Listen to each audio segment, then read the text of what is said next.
नमस्कार दोस्तों, मैं दिनेश चौधरी और आपका स्वागत है ओकापी। मैं उसको बड़ा अच्छा देखता हूँ। कपिल शर्मा जो मेरा बड़ा फेवरेट है।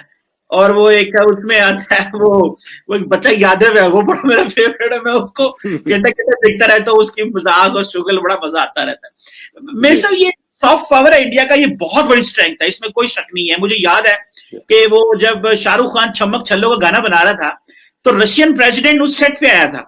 मैंने वो सारी तस्वीरें देखी और and I realize that how far they have gone. और इसकी इंडिया की बड़ी सॉफ्ट पावर है। मैं पर्सनली समझता हूँ कि जब मैं पढ़ाता था, अभी भी पढ़ाता हूँ, लेकिन हमें कहते पढ़ते थे तो वो मैं वो बुक पढ़ रहा था, फ्यूचर ऑफ पावर, जोसेफ नाय की। वो बड़ी अच्छी जी, बुक जी, है जी, वो। बिल्कुल, बिल्कुल, बिल्कुल। हाँ, पढ़ाई भी है।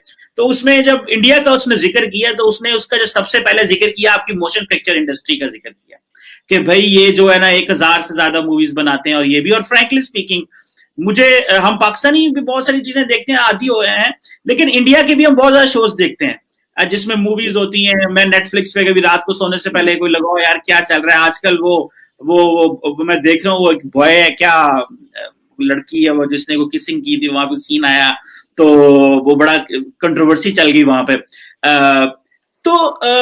मैं उसको बड़ा अच्छा देखता हूँ। कपिल शर्मा जो मेरा बड़ा फेवरेट है।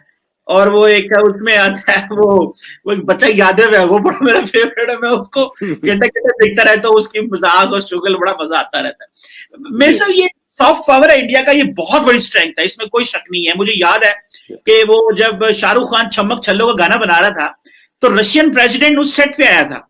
मैंने वो सारी तस्वीरें देखी और and I realize that how far they have gone. और इसकी कितनी अहमियत है। How do you see the future of Indian soft power?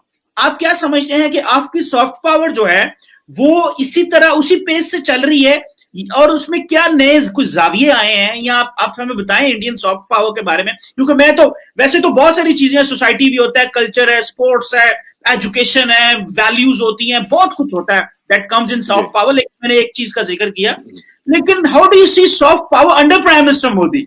क्योंकि एक एंगल ये भी आ रहा है, सॉरी मेरा सवाल लंबा हो गया मेजर साहब, एक एंगल ये जी, भी जी। आ रहा है कि मोदी साहब के दौर में सॉफ्ट पावर कॉम्प्रोमाइज हुई है। How do you see sir?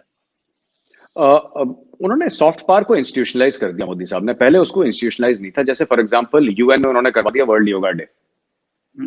तो अब पूरी दुनिया से मोदी जी ने योगा करवा दिया, सब लोग लग जाओ, आसन वासन करने लोगों सवेरे उठ के। तो मोदी जी खुद करते हैं, पूरे यूएन में सबको करवा दिया, उन्होंने काम बांट दिया सबको। तो ऐसा नहीं है, सॉफ्ट पावर हमारा जबरदस्त रहा है, लोग रिकॉग्नाइज करते हैं। हमारा सबसे बड़ा एक्सपोर्ट ही योगा है।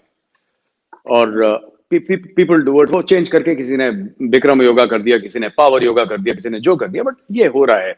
मतलब मिडिल ईस्ट में भी कर रहे हैं और हर जगह लगे हुए हैं लोग।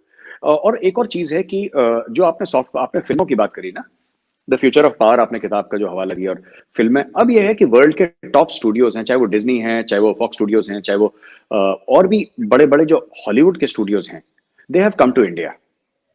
सो एक लेवल था सॉफ्ट पावर का जहां पे हम क्वांटिटी में फिल्में बना रहे थे, और जो कुछ लोग देखते थे, या तो एनआरआईज देखते थे हमारे जो बाहर रहने वाले हिंदुस्तानी हैं, या फिर पाकिस्तानी, बांग्लादेश, नेपाल, इंडिया, ये जो एक एक लैंग्वेज हम लोग समझ लेते हैं ना एक दूसरे की, वहां पे देखते थे। अब एक और चीज हो रही है कि हमारा एक्चुअली पहले ही शुरू हो गया था, ये हमारा 70s 80s में शुरू हो गया था। एक हमारा टेनिस के बहुत बड़े चैंपियन हुआ करते थे, विजय अमृतराज, वो डेविस कप के, और दो भाई थे, अशोक अमृतराज और this thing. They are actually Hollywood producers. उन्होंने वो वैन डैम के साथ कई सारी पिक्चरें बनाई हैं। और वो नहीं, वो वैन डैम, वो अपना मार्शल आर्टिस्ट और ये सब, हाँ, उसके वो साथ। जो हाँ, प्रोटोकॉन के साथ भी उसकी मूवी है। हाँ, जी, हाँ, जी, हाँ। वो हाँ, अपना वो करता है और मार्शल आर्टिस्ट है और रिंग में लड़ता है और उसके भाई को चोट लग जाती है, वो बड़ी ऐसी था। आप देखें, आपको आपको आपको बॉलीवुड की झलक वहां पे भी दिख जाएगी। हॉलीवुड में ना कोई वही दो भाई होते हैं टाइप, वो दो भाई होती है, फिर एक की शादी हो जाती है, ये सब ना ये नहीं जाने वाला, ये इंडियन कल्चर है, ये हम लोग वहां पे ले गए। हम्म, मैं आपको अगर आप देखेंगे इसको जिस तरीके से, और जब से ये ओटीटी प्लेटफॉर्म्स आए हैं चीमा साहब, तो ये जो टिपिकल एक डिस्ट्रीब्यूशन मॉडल है फिल्म इंडस्ट्री का, कि ये है हमारी ये टेरिटरी होंगी, फिर वहां जाएगा, वहां all these things are now under a great deal of stress. तो क्या हमारे सिनेमा हॉल्स खत्म हो जाएंगे और सारे के सारे ओटीटी प्लेटफॉर्म्स में चले जाएंगे? नहीं, ऐसा नहीं होने वाला। लेकिन जो ओरिजिनल डिस्ट्रीब्यूशन का मॉडल था फिल्म्स का, आई थिंक उस पर बहुत जबरदस्त स्ट्रेस आया है। और जो इंडियन जैसे Z5 है, या ऑल्ट बालाजी है, या और भी मुख्तलिफ एप्स हैं इंडिया के जिसमें कंटेंट रोज बन रहा है। अब हमारे पास तो एक्चुअली क्या हुआ कि ओटीटी एक बिल्कुल सही समय पर आया, नेटफ्लिक्स वगैरह, क्योंकि हमारे पास ऑलरेडी इंफ्रास्ट्रक्चर था। यहाँ पे ऑलरेडी प्रोडक्शन हाउसेज हैं, यहाँ पे ऑलरेडी ऐसे 10 चीजें हैं ऑलरेडी, यहाँ पे बेस है इतना जबरदस्त। तो अब हमने शिफ्ट कर दिया ओटीटी पे। अब किसी को इंडियन फिल्म्स देखने के लिए, और जिस दिन यहाँ पे रिलीज होती है वो अमेरिका वाला भी देखेगा,